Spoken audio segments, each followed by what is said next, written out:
Very good morning students. Last લેક્ચરમાં આપણે મોનોસેકેરાઇડ્સના પ્રકારોમાં ટ્રાયોઝ, ટેટ્રોઝ અને પેન્ટોઝ શર્કરાઓ જોઈ. હવે સમજીએ હેક્ઝોઝ. હેક્ઝોઝ શુગર્સ જે છે એ 6 કાર્બન ધરાવતી શર્કરાઓ છે. આ પણ પાણીમાં દ્રાવ્ય થતી અને સ્વાદે ગળી હોય એવી શર્કરાઓ છે, જેનું સામાન્ય સૂત્ર છે C6H12O6, જેમાં કાર્બનના 6 અણુઓ પાણીના પણ 6 અણુઓ ગોઠવાય છે. પણ આમાં રેમનોઝ જે છે એ એક એક્સેપ્શન છે કે જેમાં ઓક્સિજન એક ઓછો છે. જેવી રીતે પેન્ટોઝ શર્કરામાં ડિઓક્સીરિબોઝ શર્કરાની અંદર એક ઓક્સિજન ઓછો હતો, એ રીતે હેક્ઝોઝની અંદર પણ રેમનોઝ નામની શુગર એવી છે કે જેમાં ઓક્સિજન ઘટે છે. એ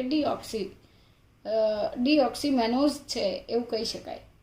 મેનોઝ જેવું જ બંધારણ છે તેનું પણ. ચાલો તો વારાફરતી સમજીએ. મોનોસેકેરાઇડ્સમાં હેક્ઝોઝ શર્કરામાં ગ્લુકોઝના 6 કાર્બન્સ છે, તો 6 કાર્બન્સની લિનિયર એટલે કે રેખીય ગોઠવણી છે. દરેક કાર્બનની વચ્ચે કાર્બન સિંગલ બોન્ડ છે અને ઉપરના ભાગે આલ્ડીહાઇડ ગ્રુપ છે. આલ્ડોહેક્ઝોઝ શર્કરા છે, જેમાં યાદ રાખવા જેવો મહત્વનો પોઈન્ટ એ છે કે આની અંદર 6th પોઝિશન પર એટલે કે 6ઠા કાર્બન પર હાઇડ્રોજન અને હાઇડ્રોક્સિલ ગ્રુપની કન્ડિશન ચેન્જ થાય છે. બાકી એ રિબોઝ શર્કરા જેવું જ બંધારણ છે, ફક્ત એક કાર્બન વધારે છે એવું કહી શકાય. સિમિલરલી ગેલેક્ટોઝ છે એ પણ ગ્લુકોઝનો જ એક સમઘટક છે કે જેમાં ગ્લુકોઝના ઘટકની માફક આમાં પણ કાર્બનના 6 પરમાણુ સીધી રેખામાં ગોઠવાય છે. દરેક કાર્બન પરમાણુ વચ્ચે સિંગલ બોન્ડ છે. પ્રથમ કાર્બન જે છે એ આલ્ડીહાઇડ સમૂહ સ્વરૂપે અસ્તિત્વ ધરાવે છે અને બાકી હાઇડ્રોક્સિલ ગ્રુપ ધરાવતા અન્ય કાર્બન્સ છે.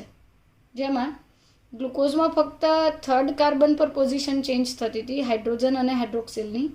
અહીંયા હાઇડ્રોજન અને હાઇડ્રોક્સિલ સમૂહની કન્ડિશન 3rd અને 4th એટલે કે ત્રીજા અને ચોથા એમ 2 કાર્બન્સ પર બદલાતી હોય છે. મેનોઝ પણ તેનો સમઘટક જ છે અને આની અંદર શું થાય છે, 6 કાર્બન પરમાણુની લિનિયર ગોઠવણી, રેખીય ગોઠવણી જોવા મળે છે, પરંતુ હાઇડ્રોજન અને હાઇડ્રોક્સિલ સમૂહની પરિસ્થિતિ ડાબી જમણી બદલાય છે. એ 2nd અને 3rd પોઝિશન પર છે. ગ્લુકોઝમાં 3rd કાર્બન પર, ગેલેક્ટોઝમાં ત્રીજા ચોથા એટલે કે 3rd અને 4th પર, મેનોઝમાં 2nd અને 3rd પર આ કન્ડિશન બદલાતી હોય છે. એવી જ રીતે રેમનોઝ જે છે આ પણ 6 કાર્બન ધરાવતો શર્કરાનો અણુ છે, પણ આપણે જોઈ શકીએ કે ડેફિનેટલી એનું સ્ટ્રક્ચર જે છે it is very similar to mannose. But આ મેનોઝ જે છે એમાંથી જ રેમનોઝ બને છે, જેમાં 6th કાર્બન 6ઠા કાર્બન પર CH2OH માંથી આ જે ઓક્સિજન છે તેનો લોપ થાય છે, ડિલીટ થાય છે, દૂર થાય છે. તો આ રેમનોઝ જે છે તેનું અણુસૂત્ર અથવા તેનું મોલેક્યુલર ફોર્મ્યુલા C6H12O5 બને છે. આ બધી જ શર્કરાઓ જે છે તેને કોમનલી આપણે આલ્ડોહેક્ઝોઝ કહીએ છીએ, બિકોઝ આ બધા જ મોલેક્યુલ્સમાં રિએક્ટાઇલ ગ્રુપ જે છે, ક્રિયાશીલ સમૂહ જે છે આલ્ડીહાઇડ છે. CHO આ આલ્ડીહાઇડ સમૂહ ધરાવતી શર્કરાઓ છે અને 6 કાર્બન છે એટલે આલ્ડોહેક્ઝોઝ કહીશું. અને ત્યાર પછી સમજીએ કીટોહેક્ઝોઝ. આલ્ડોહેક્ઝોઝની જેમ કીટોહેક્ઝોઝનું પણ એક એક્ઝામ્પલ છે ફ્રક્ટોઝ અથવા ફ્રુક્ટોઝ, જેને ફ્રૂટ શુગર કહેવાય. ફ્રૂટ્સમાં જોવા મળતી સ્વીટ શુગર છે. બંને કાર્બન પર CH2OH એટલે પહેલો અને છેલ્લો, ફર્સ્ટ અને લાસ્ટ અથવા ફર્સ્ટ અને 6th કાર્બન જે છે તેમાં હાઇડ્રોક્સિલ ગ્રુપની સાથે 2 હાઇડ્રોજન પરમાણુઓ છે, CH2OH. 2nd કાર્બન પર કાર્બોનિલ ગ્રુપ અથવા તો કીટોન ગ્રુપ છે એવું કહી શકીએ. તો કીટોન ક્રિયાશીલના સમૂહના કારણે ફ્રક્ટોઝને કીટોહેક્ઝોઝ કહેવાય છે. આમાં પણ 3rd કાર્બન પર H અને OHની કન્ડિશન અથવા પોઝિશન છે એ બદલાય છે. બાકી તો HOH અને HOH વાળી પરિસ્થિતિ સામાન્ય છે. તો આ થઈ ગઈ કીટોહેક્ઝોઝ. આલ્ડોહેક્ઝોઝ શર્કરાઓ જે છે આલ્ડીહાઇડ યુક્ત 6 કાર્બન ધરાવતી શર્કરાના 4 એક્ઝામ્પલ જોયા: ગ્લુકોઝ, ગેલેક્ટોઝ, મેનોઝ અને રેમનોઝ. જેમાં રેમનોઝમાં એક ઓક્સિજન ઓછો છે, જ્યારે કીટોહેક્ઝોઝમાં એક અગત્યનું એક્ઝામ્પલ આપણે સમજ્યા ફ્રક્ટોઝ અથવા ફ્રુક્ટોઝ. હેપ્ટોઝ શુગર સમજીએ કે જેમાં 7 કાર્બન હોય છે અને તેનું સામાન્ય ફોર્મ્યુલા છે C7H14O7. જેને સીડોહેપ્ટ્યુલોઝ કહેવાય છે અને એ કીટોન ક્રિયાશીલ સમૂહ ધરાવતી શર્કરા છે. It is very similar to fructose. એ ફ્રુક્ટોઝ જેવી જ છે. ફર્ક માત્ર એટલો છે કે તેમાં એક કાર્બન એડિશનલ છે, એક્સ્ટ્રા છે. તો 7 કાર્બન ધરાવતી હોવાથી 7 કાર્બન્સ અથવા 7 કાર્બનને આપણે સીધી લાઇનમાં રેખીય ગોઠવણી દર્શાવી અને દરેકની વચ્ચે સિંગલ બોન્ડ છે. ત્યાર પછી ફર્સ્ટ અને 7th કાર્બન પર હાઇડ્રોક્સિલ ગ્રુપ એટલે કે CH2OH અને CH2OH હોવાની સાથે સેકન્ડ કાર્બન પર કાર્બોનિલ ગ્રુપ જોવા મળે છે. થર્ડ કાર્બન પર એઝ ઇટ ઇઝ હાઇડ્રોજન અને હાઇડ્રોક્સિલ ગ્રુપના સ્થાન જે છે એ બદલાય છે. અને ત્યાર પછી બાકી તો H અને OHની પોઝિશન ચોથા, પાંચમા, છઠ્ઠા કાર્બન પર એઝ ઇટ ઇઝ અને સાતમા કાર્બન પર CH2OH ગોઠવાય છે.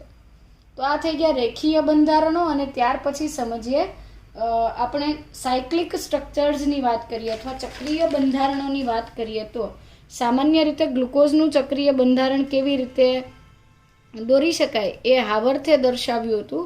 તો પહેલાં રેખીય બંધારણ સમજીએ કે આ C ડબલ બોન્ડ O અને H એટલે કે આલ્ડીહાઇડ સમૂહ છે. આલ્ડીહાઇડ સમૂહની સાથે પહેલા કાર્બન, બીજા કાર્બન પર HOH ગ્લુકોઝનું બંધારણ દોરીએ તો થર્ડ કાર્બન પર OH અને H છે. ત્યાર પછી H અને OH, HOH, આ રીતે આ 5 કાર્બન થયા અને છેલ્લો છે CH2OH. હાવર્થે એવું સમજાવ્યું કે જલીય દ્રાવણોની અંદર આ ચક્રીય સ્વરૂપો ધારણ કરવા ઓક્સિજન અને કાર્બન વચ્ચેનો દ્વિબંધ તૂટી શકે, સિંગલ બોન્ડ થઈ શકે, એ માટે આ ઓક્સિજન એક રાસાયણિક બંધ આ 5મા કાર્બન સાથે દર્શાવે છે. તો આ બંનેની વચ્ચે રાસાયણિક બંધ અહીંયા બનાવી શકાય. તો આ જ બંધારણ આપણે ફરીથી દર્શાવીએ તો આ થઈ ગયો CH, અહીંયાથી એક ઓક્સિજન પછી લઈ લઈએ C1, C2, C3, C4, C5. આ C5 સાથે એક ઓક્સિજન ભાગીદારી થઈ ગઈ. C6 carbon as it is લઈશું CH2OH અને ત્યાર પછી સેકન્ડ કાર્બન પર H અને OH, થર્ડ પર OH, H અને fourth as it is HOH અને H. તો ક્વેશ્ચન આવે કે આ જે OH હતો એ ક્યાં ગયો? તમે જોઈ શકશો આ જે પહેલો કાર્બન છે તે ટેટ્રાવેલેન્ટ હોવું જોઈએ, 4 બંધ બને, એના બદલે અહીંયા 3 જ બન્યા છે. તો આ જે 5મા કાર્બન પરનો હાઇડ્રોક્સિલ ગ્રુપ છે એ પહેલા કાર્બન પર જતું રહે, શિફ્ટ થઈ જાય. તો આ શિફ્ટિંગના લીધે અથવા તો આ જે કાર્બન્સની અરેન્જમેન્ટ જે છે બદલાવાના લીધે આપણે આનું રેખીય બંધારણ જે છે એનાથી સાયક્લિક સ્ટ્રક્ચર પણ આપણે બનાવી શકીએ. કેવી રીતે બનશે? તો આ સાયક્લિક સ્ટ્રક્ચર જે છે આની અંદર આપણે આ પહેલાં ઓક્સિજન લઈ લીધો, આ પહેલો કાર્બન લઈ લીધો કે જેના ઉપર 5મા કાર્બન એનો પોતાનો હાઇડ્રોજન હતો અને 5મા કાર્બન પરથી OH સમૂહ આવી ગયો. એવી જ રીતે આ સેકન્ડ કાર્બન, આ થર્ડ, અહીંયા ફોર્થ અને ત્યાર પછી ફિફ્થ કાર્બન. ફિફ્થ કાર્બન સાથે 5મા કાર્બન સાથે છઠ્ઠો કાર્બન CH2OH અને પોતાનો હાઇડ્રોજન. તો આ થઈ ગયા આ છઠ્ઠા 5મા કાર્બનના 4 બંધ થઈ ગયા. હવે બાકીના બંધની વાત કરીએ તો અહીંયા સેકન્ડ કાર્બન પર HOH પરંતુ થર્ડ કાર્બન પર OH અને H જોવા મળે છે. ત્યાર પછી H અને OH. તો આ ગ્લુકોઝનું સાયક્લિક સ્ટ્રક્ચર થયું, રાસાયણિક બંધારણ થઈ ગયું. જે આની સાથે આપણે કમ્પેર કરીએ તો આ ઓક્સિજનથી આપણે શરૂ કરતા હોઈએ અને કમ્પેરિઝન જોવા જઈએ તો તમે સારી રીતે સમજી શકશો કે આ જે સાયક્લિક સ્ટ્રક્ચરના પહેલાંનું લિનિયર બંધારણ છે તો તેને હવે સાયક્લિક સ્ટ્રક્ચર સાથે એટલે કે ચક્રીય બંધારણ સાથે આપણે કમ્પેર કરીએ. ચાલો હવે સમજીએ રેખીય બંધારણની સાથે ચક્રીય બંધારણ. તો આ જે ઓક્સિજન છે એ અહીંયા આવી ગયો એટલે આ ફર્સ્ટ કાર્બન થયો, આ પહેલો કાર્બન છે એટલે આ પહેલો કાર્બન થયો. પહેલા કાર્બન પર H અને OH તો હાઇડ્રોજન અને હાઇડ્રોક્સિલ ગ્રુપ. સેકન્ડ કાર્બન પર HOH તો અહીંયા પણ H અને OH. થર્ડ કાર્બન પર પોઝિશન ચેન્જ થઈ, થર્ડ કાર્બન પર પોઝિશન જે છે OH અને H જોવા મળે છે તો અહીંયા પણ OH અને H આવશે. ફોર્થ કાર્બન જે છે એઝ ઇટ ઇઝ હાઇડ્રોજન અને હાઇડ્રોક્સિલ પાંચમો કાર્બન તમે જોશો તો આ પાંચમા કાર્બન પર ફક્ત H છે, એટલે આ પાંચમો કાર્બન છે તો એક રાસાયણિક બંધ તેનો આ ઓક્સિજન સાથે છે અને એક રાસાયણિક બંધ તેનો આ CH2OH સાથે થયો તો એ અહીંયા આવી ગયો અને આ હાઇડ્રોજન નીચે. તો આ રીતે આપણે ગ્લુકોઝનું ચક્રીય બંધારણ દર્શાવી શકીએ. ગ્લુકોઝના ચક્રીય બંધારણમાં પણ ફરી પાછા બે પ્રકારો છે, આલ્ફા અને બીટા. જો પહેલા કાર્બન પર હાઇડ્રોજન અને હાઇડ્રોક્સિલ ગ્રુપ જે છે, હાઇડ્રોજનની ગોઠવણી નીચે રહેતી હોય અને ઉપર અને OH સમૂહ નીચે રહી તો એક આલ્ફા ગ્લુકોઝ છે અને આનાથી રિવર્સ ડિરેક્શન ચેન્જ થઈ જાય, OH ઉપર અને H નીચે, તો એ બીટા ગ્લુકોઝ છે. હવે સમજીએ એનોમર અને epimers.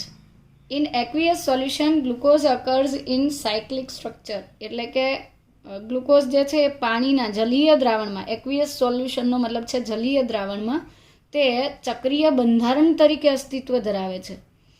In anomers position of hydrogen and hydroxyl groups are changed on C1 carbon atom, મતલબ કે C1 અથવા ફર્સ્ટ કાર્બન પરમાણુ જે છે, પહેલો કાર્બન છે એના પર H અને OHની પોઝિશનના આધારે એના બે પ્રકારો પડતા હોય, આલ્ફા અને બીટા. તો આલ્ફા ગ્લુકોઝ અને બીટા ગ્લુકોઝ બંને એકબીજાના એનોમર છે, જ્યારે એપીમર કોને કહેવાય? Isomers formed of the OH and H groups carbon on carbon atom 2, 3 or 4th of glucose, mannose, galactose, etc. મતલબ કે પહેલા કાર્બન પર પરિસ્થિતિ બદલાય હાઇડ્રોજન અને હાઇડ્રોક્સિલની, દેટ ઇઝ એનોમર. બીજા, ત્રીજા કે ચોથા કાર્બન પર બદલાતી હોય અને જે એકબીજાના સમઘટકો તૈયાર થાય તેઓને એકબીજાના એપીમર્સ કહેવામાં આવે છે. એરેબિનોઝ અથવા બાકીની શર્કરાની માહિતી લઈએ. એરેબિનોઝ નામની શુગર જે છે એ ગમ એરેબિકમાં જોવા મળે છે, એટલે કે ગુંદર, બાવળનો ગુંદર છે તેમાં.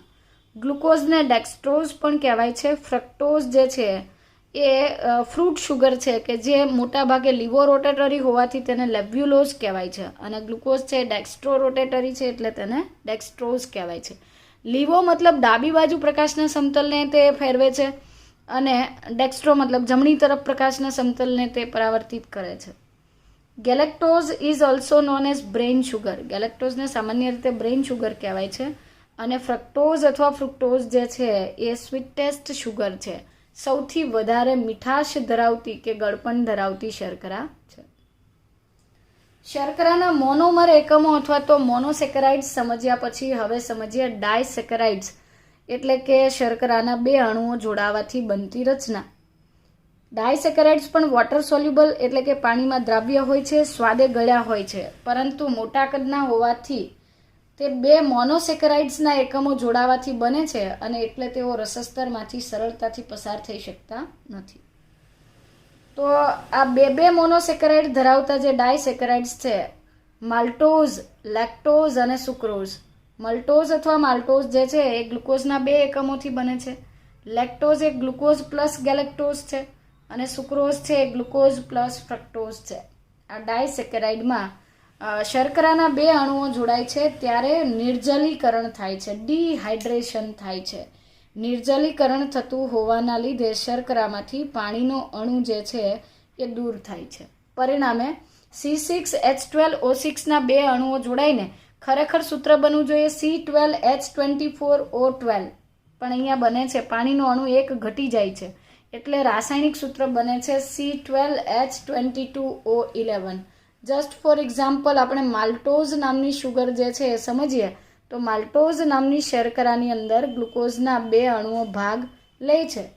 આ બે અણુઓ જે છે આ બંનેના રાસાયણિક બંધારણ આપણે દોરેલા છે ચક્રીય સ્વરૂપો, જેમાં આલ્ફા આલ્ફા ગ્લુકોઝ એટલે કે આ આલ્ફા ગ્લુકોઝ સાથે બીજું આલ્ફા ગ્લુકોઝનું જોડાણ છે, જેના પહેલા કાર્બન ઉપર H અને OHની પોઝિશન હતી. અહીંયા આ શર્કરાનો પહેલો કાર્બન છે, આ ગ્લુકોઝનો આ પહેલો કાર્બન, આ બીજો, ત્રીજો અને ચોથો. એક ગ્લુકોઝનો ફર્સ્ટ કાર્બન અને બીજી ગ્લુકોઝ જે છે તેનો ફોર્થ એટલે કે ચોથો કાર્બન, બંને પર OH હોય છે. અહીંયા એમાંથી એકનો હાઇડ્રોજન અને એકનો OH દૂર થાય તો ઓક્સિજનની ભાગીદારી થાય, નિર્જલીકરણ થાય, પરિણામે માલ્ટોઝ બને છે. તો અહીંયા બનતો જે રાસાયણિક બંધ જે છે એ આલ્ફા ગ્લાયકોસિડિક લિંકેજ છે, પરંતુ આલ્ફા 1,4 ગ્લાયકોસિડિક લિંકેજ છે, બિકોઝ આમાં પહેલો કાર્બન છે અને બીજી શર્કરાનો ચોથો કાર્બન છે. તો C1 અને C4 કાર્બનની વચ્ચે રાસાયણિક બંધ બનતો હોય છે. તો આ થઈ ગયો માલ્ટોઝનો ડાયસેકરાઇડ અથવા તો ડાયસેકરાઇડ માલ્ટોઝ. એ જ રીતે ગ્લુકોઝ અને ગેલેક્ટોઝ, બીટા ગેલેક્ટોઝ સાથે આલ્ફા ગ્લુકોઝનું જોડાણ થઈને લેક્ટોઝ બને છે, જેમાં બીટા 1,4 ગ્લાયકોસિડિક લિંકેજ અથવા ગ્લાયકોસિડિક બંધ હોય છે. તો આ ગેલેક્ટોઝ છે, જેમાં ઉપર OH હતો. બીટા ગેલેક્ટોઝ એટલે આ પહેલા કાર્બન પર હાઇડ્રોજન ઉપરના બદલે નીચે જોડાય છે રિંગ પર. તો અહીંયા હાઇડ્રોજન નીચે તો OH સમૂહ ઉપર છે. આ પહેલો કાર્બન, બીજા કાર્બન પર HOH, ત્રીજા પર OH, ચોથા પર પણ હાઇડ્રોક્સિલ સમૂહ બદલાય છે. એટલે આ જે પહેલો અણુ છે દેટ ઇઝ ગેલેક્ટોઝ. ગેલેક્ટોઝ જે છે તેની સાથે આલ્ફા ગ્લુકોઝ જોડાય છે, જેમાં ફર્સ્ટ કાર્બન જે છે અથવા ફર્સ્ટ પર બી આપણે બીટા કાર્બન જોડીએ તો બીટા બી હોઈ શકે, ગ્લુકોઝ આલ્ફા બી હોઈ શકે, but galactose is always beta, એનો બીટા કાર્બન છે. તો આ ગ્લુકોઝનો આ પહેલો કાર્બન છે, આ બીજો કાર્બન છે, આ કોર્નર પર પડતો ત્રીજો કાર્બન અને અહીંયા ચોથો કાર્બન. તો એક શર્કરાના પહેલા કાર્બન સાથે બીજી શર્કરાનો ચોથો કાર્બન રાસાયણિક બંધમાં ભાગ લે છે અને બનતો જે અણુ છે એ લેક્ટોઝનો અણુ બને છે. અને આ લિંકેજ અથવા આ જોડાણમાં બીટા ગેલેક્ટોઝનો બીટા કાર્બન ભાગ લેતો હોવાથી આ અણુને આપણે બીટા 1,4 ગ્લાયકોસિડિક બંધથી જોડાયેલો છે એવું કહી શકીએ છીએ. ત્યાર પછી સુક્રોઝનું બંધારણ સમજીએ, પરંતુ સુક્રોઝનું બંધારણ સમજતા પહેલાં આપણે ફ્રુક્ટોઝ અથવા ફ્રક્ટોઝ જે છે તેનું સાયક્લિક સ્ટ્રક્ચર જે છે એ સમજવું પડે. ફ્રુક્ટોઝ જે છે અથવા ફ્રક્ટોઝ જે છે તે પણ હેક્ઝોઝ શુગર છે, બટ ઇટ ઇઝ કીટોહેક્ઝોલ. આલ્ડોહેક્ઝોઝ નથી, કીટોહેક્ઝોઝ છે, મતલબ કે એના સેકન્ડ કાર્બન પર કીટોન ક્રિયાશીલ સમૂહ હશે. અને લાસ્ટ કાર્બન જે છે એ CH2OH હશે. ત્રીજા કાર્બન પર OH H ગોઠવાય છે, ચોથા પર H અને OH, પાંચમા પર બી H અને OH. હાવર્થના સૂત્ર મુજબ ગોઠવણી દર્શાવીએ તો એવું કહી શકાય કે આમાં પણ પહેલો કાર્બન અને છેલ્લો કાર્બન આ બંને તો કોઈ પણ પ્રકારના બંધ બનાવી શકવા સક્ષમ નથી, બિકોઝ એમાં તો સિંગલ બોન્ડ છે. અહીંયા ડબલ બોન્ડ છે, તો આનો સેકન્ડ કાર્બન આ ફિફ્થ એટલે કે પાંચમા કાર્બન સાથે રાસાયણિક બંધથી જોડાય છે, જેથી આ ડબલ બોન્ડ તૂટી શકે. તો ખરેખર તો આ CH2OH એઝ ઇટ ઇઝ રહેશે. આ સેકન્ડ કાર્બન, આ થર્ડ કાર્બન, ફોર્થ અને ફિફ્થ. તો સેકન્ડ કાર્બન પરનો ઓક્સિજન પાંચમા કાર્બન સાથે ભાગીદારી થાય. તો આ જે સેકન્ડ કાર્બન જે છે એ શું પ્રાપ્ત કરે છે? આ જે OH સમૂહ હતો, આ OH સમૂહ સેકન્ડ કાર્બન પર આવી જાય છે. એટલે અહીંયા H એઝ ઇટ ઇઝ રહે છે પાંચમા કાર્બન પર, બસ બાકીની position as it is, OH અને H, H અને OH, અને અહીંયા આવશે CH2OH. તો ખરેખર આનું સાયક્લિક સ્ટ્રક્ચર આપણે દોરવા જઈએ તો આ જે ચક્રીય બંધારણ છે એ સામાન્ય રીતે આપણને કેવું મળશે? આ રીતે પેન્ટાગોનલ અપિયરન્સ થશે, પંચકોણ બનશે. તો પહેલો આ ખરેખર સેકન્ડ કાર્બન છે, અહીંયા ફર્સ્ટ કાર્બન CH2OH છે. આ બીજો કાર્બન છે જેની સાથે આ બીજા કાર્બન સાથે પાંચમા કાર્બનનો OH આવી ગયો, તો અહીંયા લખી દઈએ OH. ત્યાર પછી આ થર્ડ કાર્બન, આ ફોર્થ કાર્બન અને આ ઉપરનો પાંચમો કાર્બન, પાંચમા કાર્બન સાથે છઠ્ઠો કાર્બન CH2OH તરીકે ગોઠવાય અને એની સાથે એક હાઇડ્રોજન આવશે. C3 કાર્બન છે તો OH અને H, અને અહીંયા આવશે H અને OH. તો ઇન શોર્ટ ફ્રુક્ટોઝ જે છે અથવા તો ફ્રક્ટોઝ જે છે તેનું ચક્રીય બંધારણ આપણે આ રીતે અલગથી દર્શાવીએ તો આવું દોરી શકાય કે આ પાંચ પૈકીનો આ પહેલો કાર્બન છે CH2OH, એટલે આ જે ખૂણો પડે છે, આ જેટલા કોર્નર દેખાય છે આ બધા કાર્બન્સ છે. તો આ CH2OH જે છે એની સાથે હાઇડ્રોક્સિલ ગ્રુપ છે. આ થર્ડ કાર્બન થયો તો OH અને H હશે. ત્યાર પછી ફોર્થ કાર્બન પર H અને OH. ફિફ્થ અથવા પાંચમો કાર્બન જે છે એ CH2OH અને H. તો આ ફ્રુક્ટોઝ અથવા ફ્રક્ટોઝનું રાસાયણિક બંધારણ છે. હવે આ બંધારણ આપણે સુક્રોઝના બંધારણમાં સમજીએ. તો સુક્રોઝ જે છે એ ડાયસેકરાઇડ છે, જેની અંદર એક ગ્લુકોઝ અને એક ફ્રક્ટોઝ જોડાય છે. તો ગ્લુકોઝ જે છે એનો આલ્ફા કાર્બન લઈએ તો આલ્ફા ગ્લુકોઝનો ફર્સ્ટ કાર્બન અને ફ્રક્ટોઝનો સેકન્ડ કાર્બન આપણે લઈશું. સેકન્ડ કાર્બન એટલે CH2OH અને H. એટલે ખરેખર આ જે આગળ આપણે રાસાયણિક બંધારણ જોયું હતું, આ બંધારણની અંદર તમે જુઓ તો OH ગ્રુપ જે છે એ સેકન્ડ કાર્બન પર C2 કાર્બન પર છે. પાંચમા કાર્બન પર તો હાઇડ્રોજન છે. એટલે આ જે સુક્રોઝ દર્શાવીએ ત્યારે ફ્રક્ટોઝને આપણે રોટેટ કરી દીધી છે અને એની ગોઠવણી એ રીતની છે કે પહેલો અને બીજો કાર્બન એકબીજાના કોન્ટેક્ટમાં આવશે. ગ્લુકોઝનો ટોઝ જે છે અથવા ફ્રક્ટોઝ જે છે એ સેકન્ડ કાર્બન તેનો બંધમાં ભાગ લેશે. એટલે સુક્રોઝના બંધારણમાં ગ્લુકોઝ અને ફ્રક્ટોઝની વાત કરીએ તો ગ્લુકોઝનો પહેલો કાર્બન અને ફ્રક્ટોઝનો સેકન્ડ કાર્બન બંધ બનવામાં ભાગ ભજવે છે. તો આ બંને વચ્ચે બનતો જે લિંકેજ ગ્લાયકોસિડિક બંધ જે છે, નિર્જલીકરણથી બનતો બંધ α1,2 ગ્લાયકોસિડિક બોન્ડ કહેવાય છે. તો સુક્રોઝને કોમનલી ટેબલ શુગર અથવા કેન શુગર પણ કહેવાય છે. કેન શુગર એટલા માટે કે શેરડીમાં મેક્સિમમ અમાઉન્ટમાં જોવા મળે છે.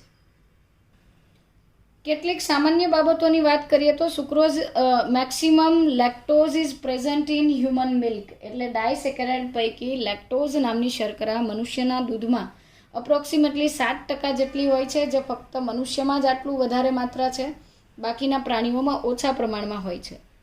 Sucrose is also known as invert sugar. એને સામાન્ય રીતે ઇન્વર્ટ શુગર પણ કહેવાય છે અને એટલે સુક્રોઝનું જળ વિભાજન કરતા ઉત્સેચકને ઇન્વર્ટેઝ અથવા સુક્રેઝ કહેવાય છે.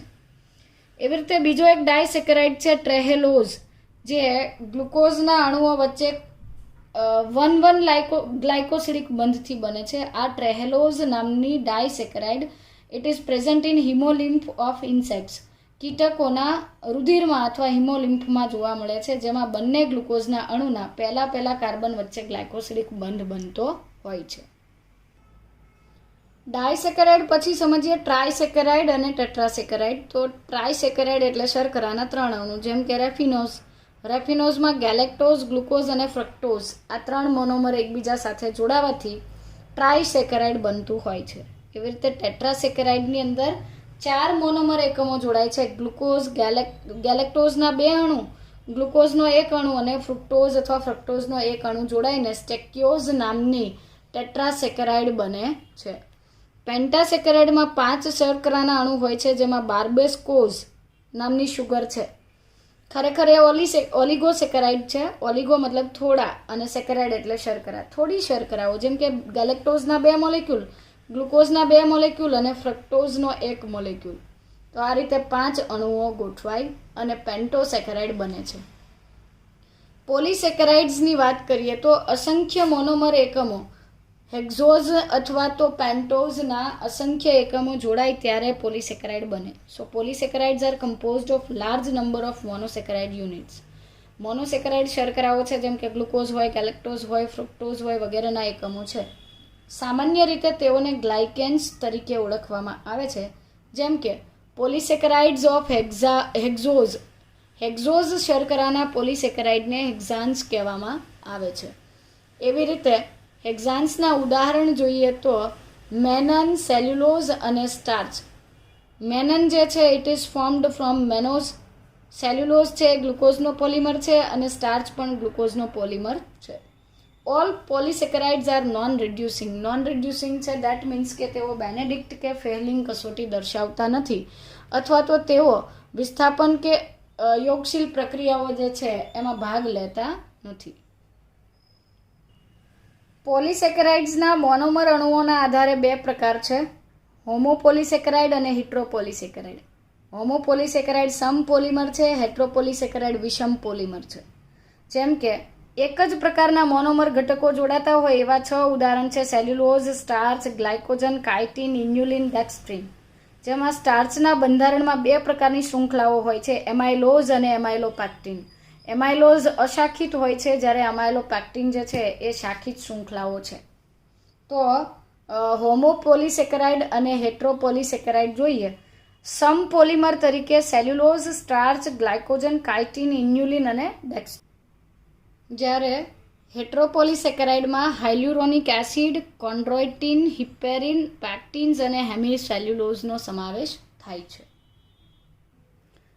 સૌથી પહેલાં હોમોપોલિસેકેરાઇડ્સની વાત કરીએ તો સેલ્યુલોઝ જે છે એ રેખીય પોલિમર છે, એટલે કે બીટા ડી ગ્લુકોઝનો એ સમપોલિમર છે અને એ રેખીય બંધારણ ધરાવે છે, જેમાં બીટા ડી ગ્લુકોઝના 6000થી 10000 જેટલા મોનોમર એકબીજા સાથે જોડાય છે.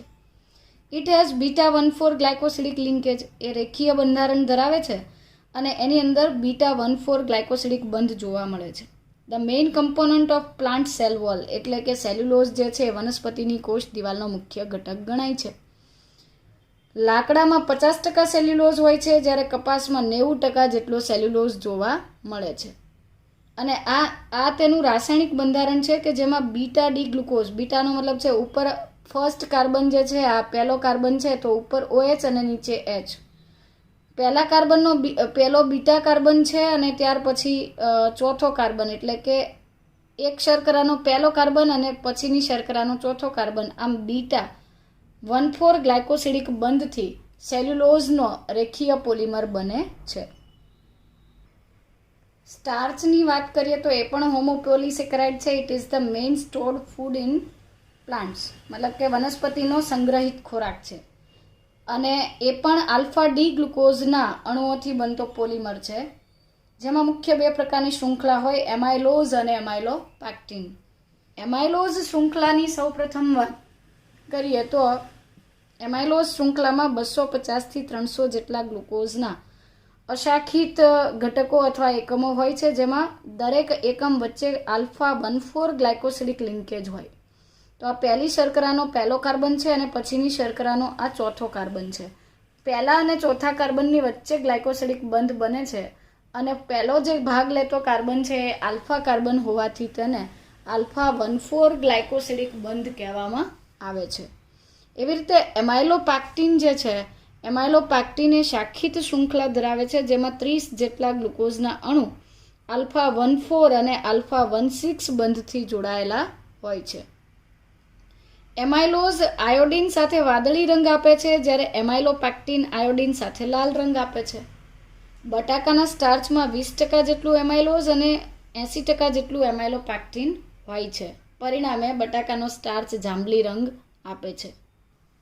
તો આ એમાઇલોપેક્ટિન શૃંખલાઓ છે, જેમાં આ 1,6 લિંકેજ છે. આ શર્કરાનો પહેલો કાર્બન અને પછીની શર્કરાનો ચોથો કાર્બન, આ બંને વચ્ચે 1,4 લિંકેજ અહીંયા થયું. આ બધા 1,4 બંધ છે, જ્યારે અહીંયા આ એક શર્કરાનો પહેલો કાર્બન અને નીચેની શર્કરાનો છઠ્ઠો કાર્બન બંધમાં ભાગ લે છે.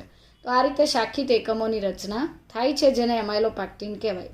આવું જ શાખિત બંધારણ ગ્લાયકોજન પણ દર્શાવે છે. પ્રાણી કોષોમાં ખોરાકનો સંગ્રહ ગ્લાયકોજન સ્વરૂપે થાય છે, જેમાં યકૃત અને સ્નાયુમાં ગ્લાયકોજનનો સંગ્રહ થતો હોય છે, પરંતુ યકૃતમાં વધુ પ્રમાણમાં ગ્લાયકોજન સ્ટોર થાય છે, જેને એનિમલ સ્ટાર્ચ પણ કહેવાય. વનસ્પતિમાં જેવું કાર્ય સ્ટાર્ચ કરે એવું ખોરાકના સંગ્રહનું કાર્ય પ્રાણીઓમાં ગ્લાયકોજન કરે છે.